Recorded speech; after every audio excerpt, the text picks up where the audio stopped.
Amen. Let's read the scripture together. Today's passage is Exodus chapter 18, verse 1 and verses 13 through 16.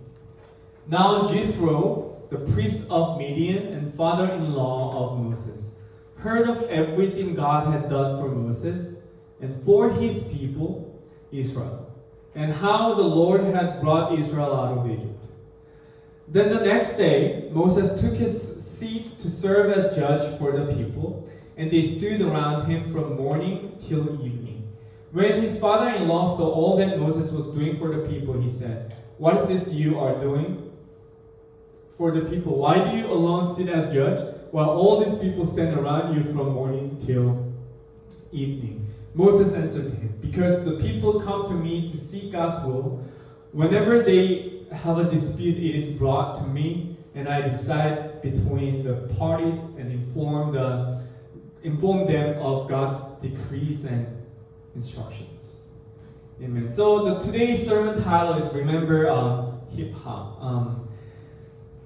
I want to ask you a very personal question. What's your favorite genre of music? Do you like rock music, house, electronics, hip hop, jazz? Or you only listen to classical music, Mozart and Beethoven because you are so noble? Well, if someone asks me, what's your favorite genre? I say, well, first of all, I didn't listen to any music for about a year or two because some of you may know, I'm not complaining. It was a great time. During COVID, we had to record 1 to 3 songs every week, and for me, listening to music became a very stressful activity. So I had to stay away from all music for about a year. That was a good excuse for me to protect my ears too, because I spent a lot of time listening to music which was not good for my ears. And anyway, it depends on my moods again. When I'm doing dishes, I listen to lo-fi music. Doing dishes is my very sacred moment that I do after work every day. So once I go home after church, I'll do dishes. If I don't have one, I'll just take some dishes out and I'll wipe them. Because to me, it's a de-stress moment. I'm not saying I'm stressed out. It's just like, for me, it's my transition moment. And then I do vacuums, listening to lo-fi music, which is very weird, but that's how I de-stress myself. And I listen to a lot of electronic music and rock music when I exercise. And I listen to jazz or classical music when I'm feeling kind of in that moody phase. Or I listen to Christian music when I pray. And if you are disappointed at me because I'm not saying Christian music is my favorite, I think Christian music is a big genre. There are a lot of sub-genres in it. So I listen to Christian music though. Yeah, so I think we all like different types of music because there are a lot of different types of music in the world. And we always listen to different songs and we want to check out different genres depending on the environments and the mood. So what's your favorite genre? Some of you may say it's K-pop maybe. To me, I didn't listen to K-pop until I became a youth pastor here, because I always thought hip-hop is up there, K-pop was down here, and then I began to realize K-pop is pretty good music too. And I'm a big fan of Blackpink, if you didn't know. And Blackpink just released a new album. Hooray. Anyway, does anyone like hip-hop music here? Anyone like hip-hop music? Maybe some of you have listened to hip-hop from very old school, and some of you listen to hip-hop these days. And hip-hop is a very popular genre, I think, all around the world these days, because it has really strong beats in it. And then at first it had a lot of lyrics that is against the system. They wanted to break the system down or change the system upside down, which was attractive to a lot of young people when it first came out. However, even though today's sermon has the word hip-hop, I'm not going to talk about hip-hop because I'm very ignorant of that musical genre. Anyway, we are going to talk about hip hop today, but not musical hip hop. So if you want to know what it is, please pay attention to the sermon today. In today's passage, we find a really strange to me a story that we cannot really understand. After a little bit over 400 years of slavery, Israel people was able to come out of Egypt. And then after they came out of Egypt, God showed a lot of miracles through Moses. First miracles we discover from the Bible is when God parted the Red Sea left and right so that Israel people could cross the Red Sea. Then we also see God gave them water. God also gave them something called manna, which is in Hebrew word manhu, meaning what is this? We still do not know what manna is, but it looks like a small piece of rice. And Israel people made food out of it, and then God gave manna 6 days a week, except their Sabbath. And God also sent them quails so that they can eat some proteins every morning. So God somehow protected Israel people throughout their journey in the wilderness. And this great news got spread out throughout the region. So other nations who live in the region heard about this story. And whenever Israel people had battles, they were defeating other nations. So by hearing these wonderful miracles, how they were able to come out of Egypt, which was the biggest empire during this time, and how great warriors they were, and then how God was protecting them, all this news kind of made other nations in this region became afraid of Israel people.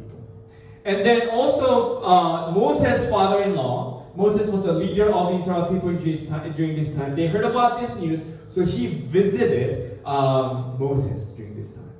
And that's how today's passage starts. After Jethro, the father-in-law of Moses, visited Moses, he sees a really weird thing happening in Israel camp. To understand this, let's read this one really quick. If you read Exodus chapter 12, verse 37, it says, Israelites journeyed from Ramses to Succoth.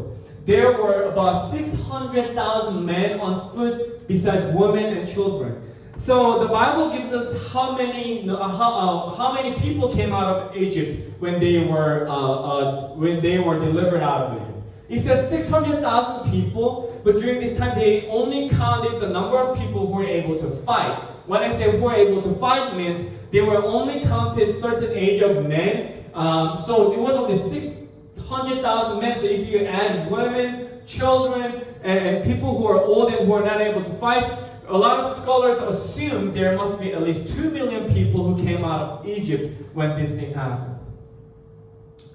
And then what Jethro discovered was this. When his father-in-law saw all that Moses was doing for the people, he said, "What is this you are doing for the people? Why do you alone sit as judge while all these people stand around you from morning till evening?" Moses answered him, "Because the people come to me to seek God's will. Whenever they have a dispute, it is brought to me, and I decide between the parties and inform them of God's decrees and instructions." So think about it. There are 2 million people there, and then there's only one judge. So even between this group, like 50 to 60, 30 to 60, then the whole church may be around 200. Even at work, even at schools, even there are people, there are about like less than 1,000 people there. So no matter how many there are, how many people we have, there is always disputes, there's always argument, there's always some conflicts. But guess what? There were 2 million people in this group. And then Moses was the only one who was giving judgments to these people, who was making decisions for all. So what Jethro is saying was this: Moses, I know you are doing your best to become a leader, but can't you hear the complaints from people? That's number one. And then number two is this: you do not really have any system in your leadership. So what Jethro is pointing out here is not just why are you doing this? You are getting tired. It's not only that. But what Jethro is pointing out in this verse is because of the decision that Moses was making, and then because of the system that he was doing, he was making decisions, everything on his own, the community that Moses was leading was kind of falling apart. And Jethro is giving advices to Moses so that Moses was able to establish, build, and lead the groups in a more efficient and in a better ways. So today, based on this passage, I want us to think about what are some things that can destroy or that can hurt, that can harm our community, and then what are some things that can strengthen and build and establish our community as one church. So HIP is the acronyms for three things that I want to talk about those are the elements that harm the community. And the HIP hub are the three elements that we can utilize to build and establish and strengthen our community. So things to change is number one is this. H stands for how dare you. We often say how dare you when we are disappointed or when we are mad at someone. The reason why we are getting disappointed at our community or at our church sometimes or people around us is we have too much expectations or we might have wrong expectations. Let me give you ask you a question you can think of. How can we define church? What makes a church church? Church in Greek word is from the Greek word ekklesia, meaning gathering. So ekklesia, church was used as just a word for gathering. So what is church? Church is a place where Christians gather. But before that, we have to understand this. Church is a place where people gather. But we often forget this element. Because this is a place where people gather, we will have the same issues that we are having outside of the church. Because this is where the people gather. However, we often think church must be a place where Christians are gathering. Church must be a place where people gather to follow Christ. Church must be a place where we have to share love but not hatred. Because we are thinking about that way, we are so biased in ourselves oftentimes. So what I mean by that is this. We live as sinners outside of the church, but for some reasons, when we come into the Christian community, when we come into the building which we call church, we try to become a different person. Because and then we also apply some different type of expectations or standards to other people because we are expecting something more, that we are expecting something different because we are people who come to church. That is right. We have to we have to aim for a better life, more Christ-like life. However, we also need to remember we are people and we are the sinners. Look around you. Who do you see? Maybe you are seeing your wife, husband, kids, friends, siblings, or people who you do not know, people you do not like. But people who are sitting next to you, sitting around you, they are also sinners, and so am I. We are all sinners, meaning we are not perfect in God. We make mistakes, we fall, we fail. It is what human beings do. But we often get disappointed at it because we expect you must be something different. So if we are having this too much expectation, or if we are having some type of wrong expectation, we are actually harming the community because what disappointment will lead us to do is the loss of trust. This can also lead us to some conflicts and struggles. The second thing, I stand for I-centered. I-centered. This means all of us living our lives so self-centered lives. Believing that only I am special, only I am the only one who is right. We all have to do these works based on my plan. All I and my statement is what I mean by I-centered. In another sense, there are some people in the group who are really, these people have great passion and great I'm not saying we have these people. If you see other groups, you will see some people who are having so I-centeredness, self-centered decision-making process and work process. What they do, they force each other, they force other people to do and to move on their own, on the pace they have set. And then if there's anyone who is not following them, these are the people who are giving them the hard time.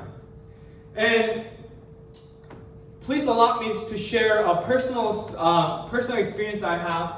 I've been receiving a chance to work out as a team. So I have 10 members in our team, including myself in my team. So we work out together. So for the team workout or whatever team sports you're playing, the most important thing is not just one person. For maximize the performance of a team is that everyone needs to do their best. What I mean by this, if one person is pacing too hard, the team is not going to work. So here's an example. So maybe most of you will know the workout called lunges.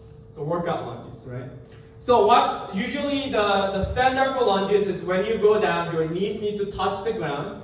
Then when you're up, your hips and knees, they must be all the way up. So it must be all the way up. So if you do walking lunges with a team, the rule is very simple. Your knee hit the ground at the same time, and then your hips must be extended at the same time.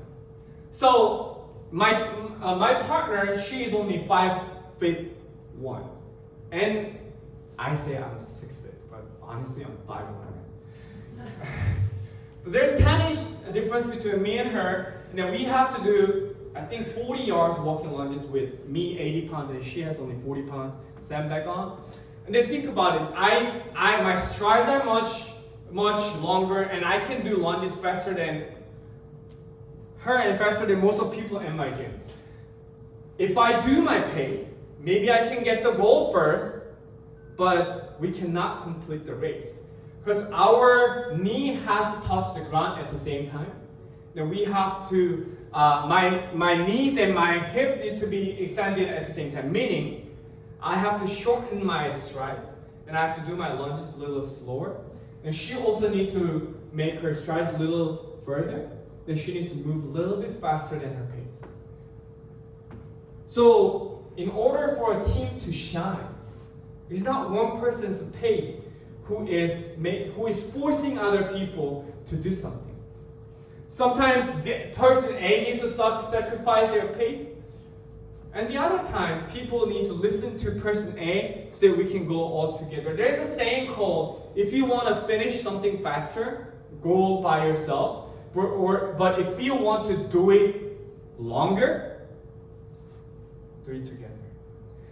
If we are only forcing ourselves, myself, and if we are living on I-centered, if we are only forcing our own pace to other group people, that is harming the church. And then the next P is the power game. And interestingly, even between Jesus' disciples, there was a power game. At the time, the disciples came to Jesus and asked, "Who then is the greatest in the kingdom of heaven?" So even the disciples of Jesus had a power game. What I mean by power game is to want to get more credits, and then we all know what power game is. And then we see power games in any communities.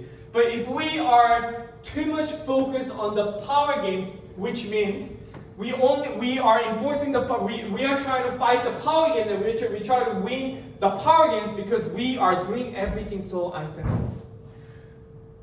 So if we have any of these three things in our community, that's something we need to work on. Do we have too much expectations for other people? Or do we do everything me-centered, I-centered? Or are we finding power games in our group? If we have any of these elements, then we need to work on it. We need to change it. And then these are the three things that we need to encourage, because these are the things that help and keep the community and strengthen the community. The first one is help. We can only help, and then also this is important, we can receive help when we acknowledge that we have some shortcomings and we have weaknesses. If we do not accept that, even though someone wants to help us, we cannot receive any help. So what I mean by help, we must be able to help each other, and at the same time, we have to be able to receive help by acknowledging our weaknesses and our shortcomings. And in Hebrews chapter 10, verses 24 say this, and let us consider how we may spur one another on toward love and good deeds. And then the second element I want us to think about is this: otherness is okay. Otherness is okay. In Korean, I have shared this word difference months ago. I think in Korea, different means 다르다. And also in Korean, wrong means 틀리다. But if you listen to people's conversation really closely, a lot of people, they use 다르다 and 틀리다 interchangeably. Which means, if you are different, then you're wrong. Is this only for the Koreans? I think it's same for all of us.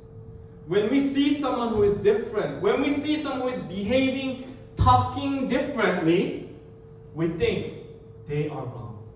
It is because we all have this sinful nature. We do not accept our wrongdoings, but we tend to blame others. Think about Adam. Adam loved his wife Eve so much, but what happened when God is saying, what did you guys do wrong? He blames Eve right away. Husband betrays a wife. That's us. So when you are thinking about how can we accept the otherness, I want you to remember this. We have to be able to distinguish the essence and the methods. The essence of Christian is the gospel. We are the sinners. Jesus Christ came to us to save us. He died on the cross. He resurrected from the dead. And He ascended into heaven. He will come again. This is the essence. And then all we are doing, all the other things we are doing are the methods. Sometimes there will be some struggles between how we are going to do X or Y or Z of ministries, and they are fighting. Sometimes they are fighting. They're actually talking about the methods, but the problem is if we are not accepting this otherness, if we are not accepting this difference, we will lose the essence of our faith. Because as we are fighting, as we go through struggles and conflicts, our focus is, we're going to lose our focus because we are only get obsessed, and we are only spending so much more time on the differences than focusing on what we really need to focus on. So how can we strengthen our community? We have to have this attitude. Otherness is okay. And then the last element I want us to remember and encourage to have is people together. This is what Romans chapter 8 verses 28 through 30 say. This is what Paul says to the church in Rome. And we know that in all things God works for the good of those who love Him, who have been called according to His purpose. For those God foreknew, He also predestined to conform to the image of His Son, that He might be the firstborn among many brothers and sisters. And those He predestined, He also called. Those He called, He also justified. Those He justified, He also glorified. So we often think it is us who is doing the work. We often think it is us who are doing these great works as Christians. However, we also need to remember we can do these works. We can think about these things. We can say these things. We were able to meet each other because it was under God's plans. God's plans. Maybe God is working differently from us than other people. Yes, we may have different paces, we may have different plans, we may have different opinions, we may have different thoughts, but we can still go together because we, every single one in this room, and everyone out there are also living their lives according to God's plan. Even though we do not accept this, even though we do not want to hear this, God is still working according to His purpose. But we are being human beings who often make this judgment. I'm not like that, but why are you acting like that? We judge other people, and then we do not accept the differences, and then we use those differences to attack other people. So the hip that harms our communities are this: how dare you, too much or wrong expectation, and I-centeredness, and power game. If you see any of the elements in us, in you, let's work on to change it. And then the three things I want us to do as one community of Christ is this: we must be able to help, and also we must be able to receive help. And the second thing is other needs okay. Let's appreciate and let's accept and let's work through the differences, because what's important is not the method. The importance is how we are going to keep the truth and how we are going to keep the foundation and the very essence. The last one is people together. Those are the hip hop that I want us to remember this week. So here are the applications. How do we tend to impose, or do we tend to force our pace to other people? And how do we treat people who are different from us? How do we treat them? And the last question is, I want us to think about deeply. In our group, in our congregation, there are some differences too. Person A and person B have different thoughts. We may have different personalities. We may have different ways of working, ways of thoughts. But how can we glorify God through our differences? What can we do? And how can we do it? I want to challenge you to think about these three questions. And I want to go and reflect on yourself and reflect on our group and think about, do we have any hip? And is there any hub that we need to work on together to strengthen our communities?